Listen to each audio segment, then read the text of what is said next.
Welcome to Talking Movies. Of course, I have Swank to my right, your left, and Luke. Luke's the one with the glasses. Swank's the one with the beard. Hey.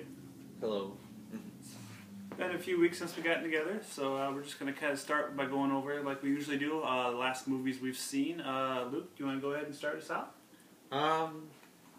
Seen quite a few. It's been a while since I've been here, but I just rewatched Dance with Wolves, the extended director's cut. It's like 4 hours long. Impossible to call anything but epic, I think it says on the back of that one. Yeah, it is really, it's really epic. It was really nice to rewatch it. I haven't seen it since I was a kid. Just brought back a lot of memories. Really beautiful shots of South Dakota. Is that like 5 or 6 hours then, or? Yeah. Okay. It flies by. It's the quickest 4.5 hours. Yeah. Yeah, it's just the scene. Take You know, that, some of those Peter things Jackson. go on a little longer than normally would in a movie, but no, it was a good movie. Like that buffalo chase scene, hunting scene is pretty epic. You know, before CGI and really great cinematography, good story. The only thing, just I can't remember her name now, but the main actress in it, her hair. Mary McDonald. Yeah, she did fine, but like her look was just too early 90s for me, so, but besides that, that's just like my minor flaw, but I really liked it. I don't know, just brought back a lot of memories of South Dakota and stuff, and then one other note, I just watched The Man with the Iron Fist. I've seen quite a few other movies between this, but this one I can remember. It was entertaining. If you like kung fu, over the top movies, but it does get a little. For me, there's too much stuff going on towards the end that it just got. Is that almost in too Japanese? crazy. No, it's in English. The RZA from the Wu-Tang Clan, he directed and wrote it, and it's not the worst thing. It's definitely entertaining, but I didn't quite love it. But maybe it's not my cup of tea. Tarantino produced it, right? Yeah, Tarantino produced it. Russell Crowe's in it. He's really over the top, and I mean everything about the movie is kind of over the top. But if you're looking just for a good over the top, Fun. for repeating over and over again, Fun kung fu story. yeah, I recommend it. That's probably the two notable ones I could think of top of my head right now. I kind of want to keep this brief. So Cool. No. I think I'd rather hang out with RZA than watch his movie. yeah, the same here. Speaking of long epics, I watched the first installment of Peter Jackson's The Hobbit, An Unexpected Journey, the other night. I thought it was okay. About an hour in, all the action starts. I mean, it's just a setup for the next 2 installments, but an hour in, all the action starts, and it's just like, wow, I just don't really care about these characters as much as, you know, the Lord of the Rings, and just seeing the cover of like Fellowship of the Ring. It's just like, man, these characters are so iconic, and they were just an important part in my upbringing, just because I was in high school when those movies came out, and then. It's just these new characters are just, I don't know, I think it's too little too late. I think it's too late to start making these movies. Yeah, I felt like to me, like when I saw the trailer, I was kind of like, oh, I'd love to go back. But then I was kind of like, it felt like it lost its luster, or its magic. Absolutely. I think I saw it at the right age, too. Like, it just really blew me away. Mm-hmm. And the CGI, too, it's almost the same, if not, it almost seemed like it was worse than 10 years ago. But maybe because the CGI back then was just so mind-blowing when it came to, like, Gollum and whatnot. But I still enjoyed it. I'll still watch the next 2 installments or whatever, but I don't know. I'd give it a B-. Seems like to me that could have been a lot more effective if they just would have stuck to one Hobbit movie that came out before the Lord of the Rings, and then done their Lord of the Rings epic. Well, I mean, at first it was going to be 2 movies, but then they're dragging it out to 3, so that's another thing where it's just like, well, what can you do? I'll see the next 2, but I talked a lot about The Hobbit, so you can... Well, now you can talk about Life of Pi and segue to me. Okay. Go ahead. I also watched Life of Pi. That one I enjoyed a little bit better than The Hobbit. Very beautifully shot movie. And speaking of CGI, just speaking of CGI, boy does that work. Yeah. That tiger CGI was pretty mind blowing until the tiger started moving around a lot. Then it kind of looked like Spider-Man. When the he Spider-Man movies, when he moved quickly, yeah. But no, like you said, I think you said one time that it makes you think about things I don't think about on a daily basis. So, yeah, I actually really enjoyed that one. I'd give that one a B+. Yeah, I watched it too, obviously, and I think I really enjoyed it too. I was expecting a little bit something different. I've heard so much about the book being so philosophical, and I think maybe the movie just being presented so beautifully kind of took away from that a little bit. You know, I felt like you were supposed to be making like a choice. I think, you know, in the book you're supposed to think that like the tiger is actually God protecting him, or you can choose to believe that or whatnot. But yeah, so it wasn't. I expected something other than it was. It still was just such a great survival story. I think, you know, because it was presented so beautifully. Like I said this to a number of people after I watched it. I think about, you know, after about 20 minutes as they were in the water, I just got so thirsty. You could tell, you know, and him just kind of slowly losing weight and just getting all dirty and stuff. It was so well done. Yeah, I was impressed, very impressed by it. I liked it. Like I said, I expected it to be more, sweeping, but it was really told. You know, whether you want to believe a tiger and a man can survive in a boat or not, I think it was really told more realistically than I thought it was going to be told. But I loved it too. Like I said, I'll give it a B+ there too. I recommend the special features too on the DVD and Blu-ray. There's about 2 hours worth of just making up. Was really interesting to watch. So, I also watched Perks of Being a Wallflower. We can rotate back after this. I thought that was really good. Love the movie told from high schoolers' perspective, but it wasn't like a party, funny, haha type of movie. You know, it was more high school kids dealing with real issues, and there's kind of a big reveal at one point, and I almost was physically sick at that point, but I thought it was done very well, and it was funny, and it was entertaining, and very, very well acted and casted too, I thought. So I'm going to give that a B+ as well. Yeah, absolutely. I like that one too as well. I think that movie benefited from being wrote and directed by the author of the novel, Stephen Chbosky. Chbosky. Yeah, I think that helped a lot. I also like the music too. Yeah. Did you see that? No, I've not seen it yet, but it's on my list. I'll end what we've seen recently. Wreck-It, a newer film. Wreck-It Ralph I just watched. Really good animation. I loved how certain characters moved. The references were fun. Maybe a little too much heavy on the references, my opinion, but really fun story. Cute. Parents, kids will love it. Kind of fun music. Nice electric video game music, and they said the animation in it's really great. Just different styles and stuff all mixed together. Really, Disney outdid themselves in this one. Yeah, I really enjoyed that one as well.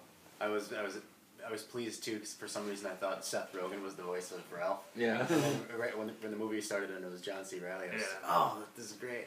Yeah, and perfect voice casting. Yeah, absolutely. And Sarah Silverman. Yeah. One more thought I wanted to echo about the music of Perks of Being a Wallflower. I think, you know, they kind of really focused on how important that music was to those kids, and I think if anybody's ever been to high school or gone through high school, you can sympathize with that. How, I mean, music is everything to some high school kids, and I thought they really, really did a nice focus on that. I still watched a couple more things. Watched Chasing Mavericks. Not exactly sure why Gerard Butler's still in films, but hey, I'm not and he is, so I guess they see something there. So it was really good. It was very I guess I can spoil it because I don't want you to put yourself through it, but it's good, and it seems like it's a really good movie for kids. But then all of a sudden it just kind of falls apart. Like a couple people die, and one of them's not a huge part of the story, but still an important character. And then at the end, somebody else dies, and it's just like, it's very nonchalant. Like they kind of show it happening, and then they just tell you via words across the screen that they died, and then the movie's over. It's just like, what? It's just, I don't know. It was a good movie. I thought the main kid, I do not remember his name, but I thought he was very, very good. His drunken mother was Elizabeth Shue too. So, but anyway, and I also watched the final chapter of Lake Placid. If you've seen Lake Placid, you've probably seen the first one. You probably haven't seen the second and third one like I have, and I can appreciate that. But if you have seen the second and third one, let me catch you up. Number 4, they now have electric fence around Black Lake, I think is what it's called. So, as to contain, I guess I'm just kind of setting the story there. Obviously, as people working the fence, conservationists meet with poachers, and it starts getting pretty mad. It was I think it was better than the second and third one. The second one is terrible. To truly appreciate how terrible it was, you really need to watch it. The third one ended really awesome. The action scene was good. The fourth one, I thought it was as good. Not quite as good as the original, but better than the second and third, except for the alligator animation. That clearly was pretty low budget there. Yeah. And they also tried to do something. They did little alligator eye cam, so like they would show the alligator's eye through the eyes of the alligator as they were chasing people. That was kind of fun.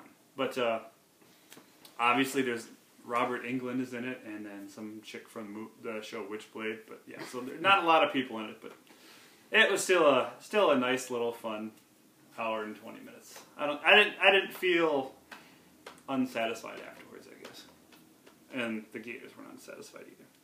But anyway, moving on. Just wanted to plug a couple British shows that I have watched. I watched a first season of a show called Outnumbered. It's on Amazon Prime. I don't know if it's on Netflix.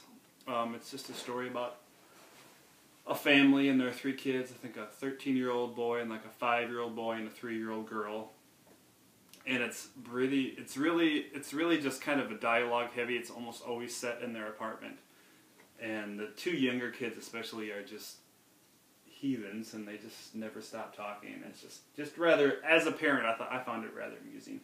And the 13-year-old who watches all these crime dramas with his mom is a little bit on the crazy side, and so it's certainly a good little mix.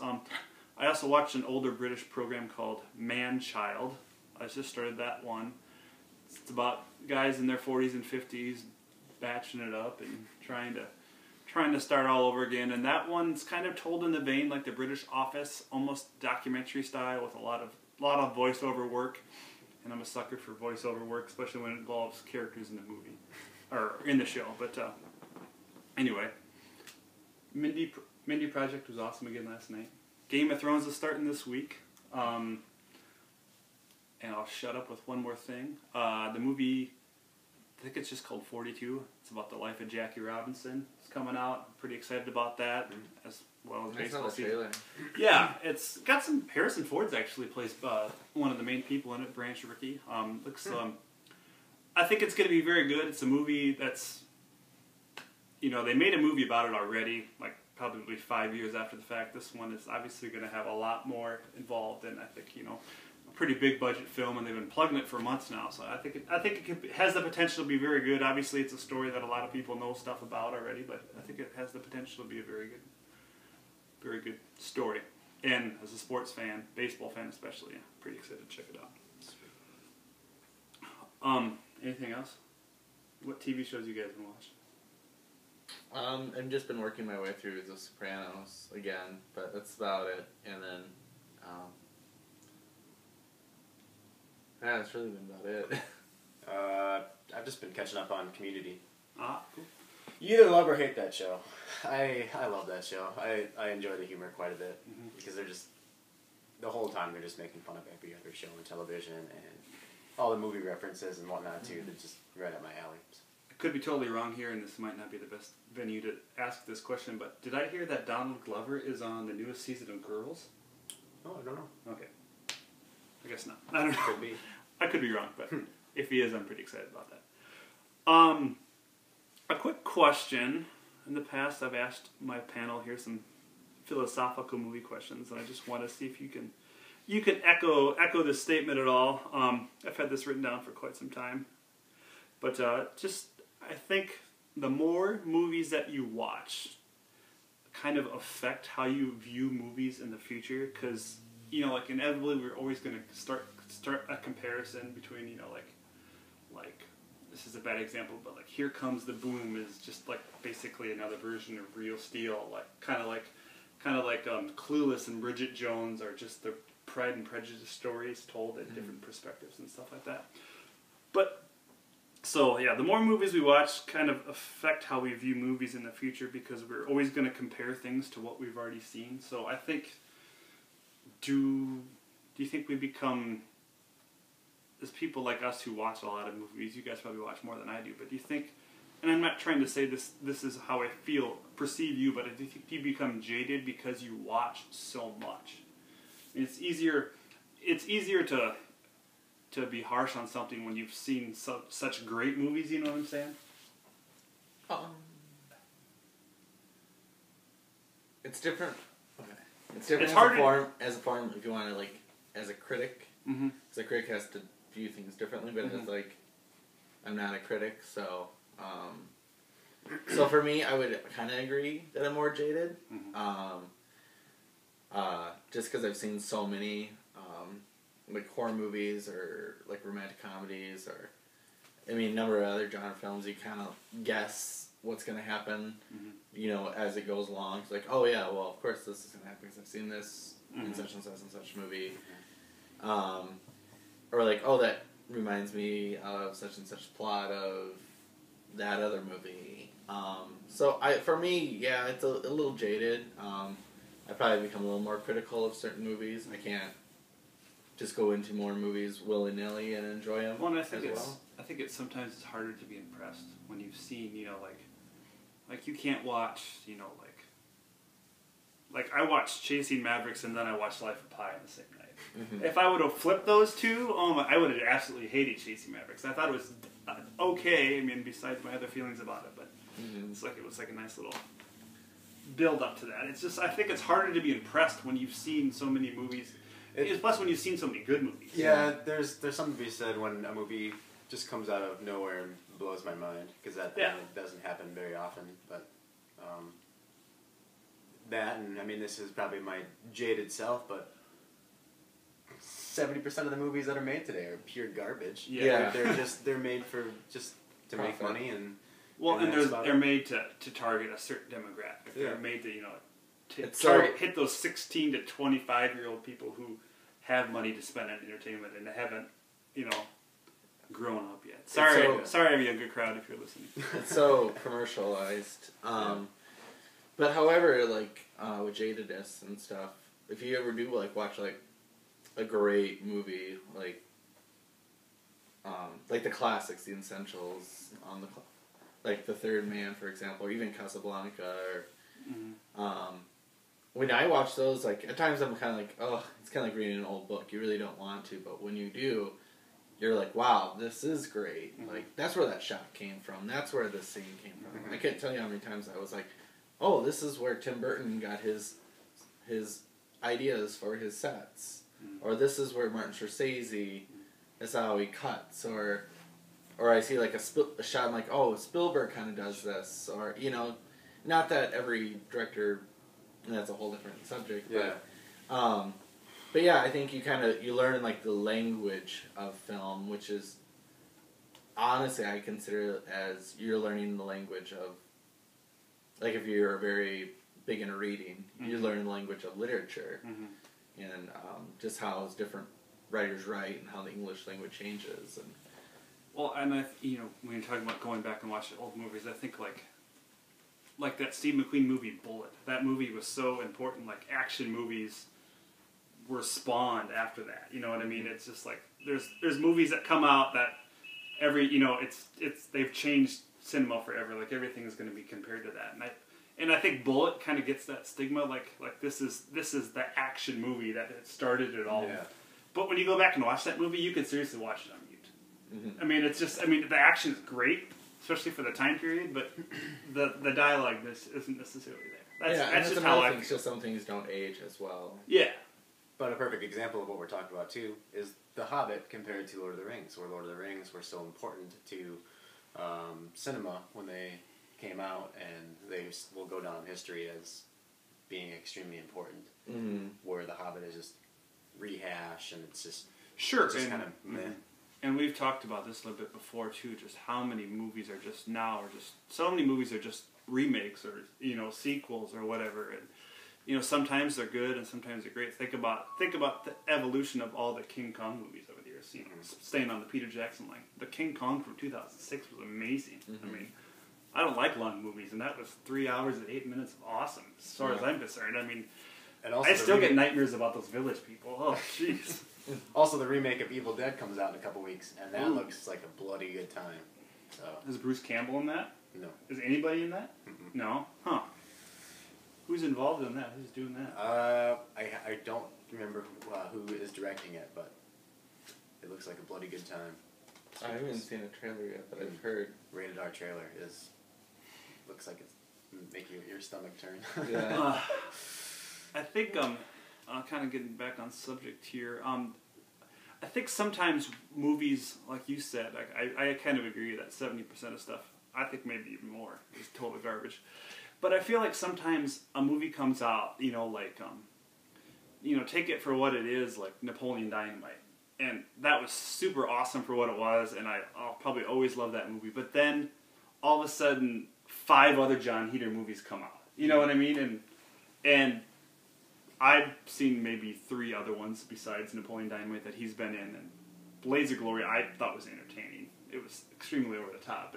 But the rest of them, like Benchwarmers, I mean, I couldn't even get 12 minutes into that movie. I mean, It's just, I feel like sometimes when some actor like strikes it big, and obviously some people strike it out like on bigger levels, like, I'm not sure, I think that P.S. I Love You maybe put Gerard Butler on the map. Mm-hmm. But then all of a sudden there's all these movies. It's just like that Chasing Mavericks movie. He's in that other movie that's almost exactly like that, except it's soccer and not surfing, that playing for keeps. It just feel like when somebody gets hugely popular, is hugely a word? All these other movies come out just so that it's like these movies are made for this person to be in them, and there's not, you know what I mean? Those are what they call star vehicles. Yeah. And half the time, yeah, I mean, they've been around since the golden age of Hollywood. And half of them are probably, forgotten, but I think that's another thing. I'm going to kind of digress here for a moment, but Aaron always talks about the nostalgic golden age of Hollywood, and yeah, there are some really great movies, but I think a lot of those movies too are kind of like, they were good, but like a lot of them weren't like always great. But I think people just look back on them and thinking they're so great. Mm-hmm. I don't know, I'm kind of being vague there, but Yeah, like for what, for example? I don't know, like Bringing Up Baby is a star vehicle, great movie. Oh, sure.